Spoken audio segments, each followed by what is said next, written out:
Il commento credo dovrà essere un po' ripetitivo, ma finora il Veneto, anzi ora più che mai abbiamo l'opportunità di estendere, diciamo, la nostra esperienza a tutte le altre regioni, quindi abbiamo maturato un'impostazione qui nel Veneto che è legata a alcuni principi e alcuni valori che a nostro avviso sono un punto di riferimento per delle corrette politiche di indipendenze.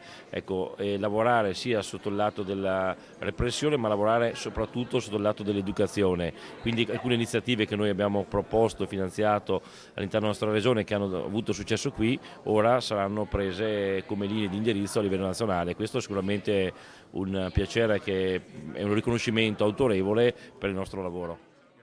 La sinergia è totale, nel senso che gli intenti e le cose che abbiamo portato avanti in regione, lui come assessore, io poi come capo dipartimento locale, è sempre stata perfetta, nel senso che il programma regionale, che è il programma che governa un po' tecnicamente tutta la regione e indirizza la regione, è stato voluto dall'assessore, diretto da me e quindi credo di non aver difficoltà a riconoscerlo.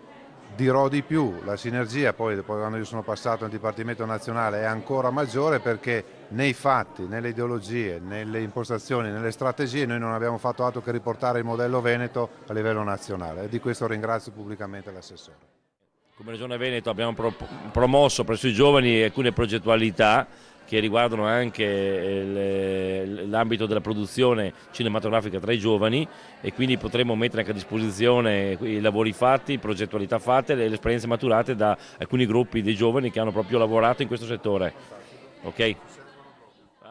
Il cinema può essere un metodo efficace per combattere questo problema, quale è la droga? Credo proprio di sì, il cinema è sicuramente un metodo efficace, anzi noi stiamo tentando di trovare poi delle organizzazioni giovanili di cinema che possono fare con noi le campagne nazionali, perché sono i giovani che possono parlare ai giovani.